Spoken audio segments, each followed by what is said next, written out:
Sementara itu, akibat penutupan sementara Bandara I Gusti Ngurah Rai Bali, sekitar 445 penerbangan di, dari, dan menuju Bali dibatalkan atau tertunda.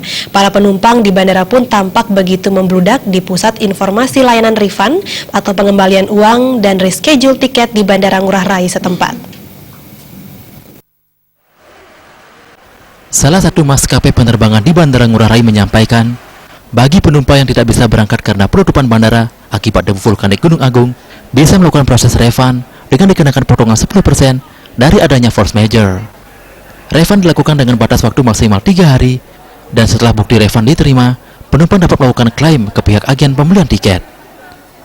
Salah seorang petugas dari salah satu maskapai mengakui, para penumpang lebih banyak melakukan refund daripada reschedule.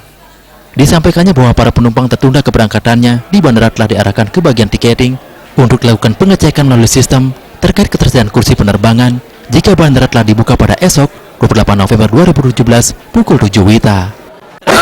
Untuk yang nggak bisa berangkat hari ini, kita bisa proses refund. Refund itu dikenakan potong 10% di force majeure. Itu nanti kembali ke agent tempat pembeliannya. Tetap kita proses refundnya sesuai di bandara. Kita prosesnya di bandara, nanti kalau udah keluar tanda bukti refundnya baru bisa dikirim di agent. Untuk reschedule maksimal 3 hari. Bagi penumpang yang reschedule-nya, apa ada fasilitas mungkin yang diberikan? Kalau reschedule tetap kita arahkan ke tiketing. Untuk reschedule nanti kita biar cek di sistem untuk seat available besok atau keesokan hari, maksimal 3 hari kita reschedule. Sementara itu, Kepala Otoritas Bandara Wilayah 4 Bali Nusra, Herson menyampaikan, jika sudah tidak ada abu vulkanik di Bandara Ngurah Rai, maka pihaknya akan mengevaluasi kembali dengan melakukan rapat koordinasi sebelumnya untuk segera mencabut nota penutupan bandara. Nanti kita akan evaluasi apakah abu vulkanik masih beredar di antara sekitar Bandar Udara Ngurah Rai Bali apa tidak.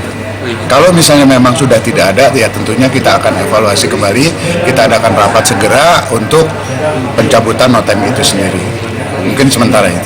Berdasarkan data yang diperoleh dari pihak Bandara Ngurah Rai, sejak ditutupnya bandara pada 27 November pukul 7.15 WITA pagi, tercatat cukup banyak pergerakan penumpang pesawat terdampak melakukan alih moda transportasi darat dengan bus gratis dengan tujuan terminal terdekat, yakni Terminal Mengui dan Pelabuhan Padang Bae, melanjutkan perjalanan darat menuju bandara alternatif. Ada juga khusus yang mengantarkan langsung menuju Surabaya.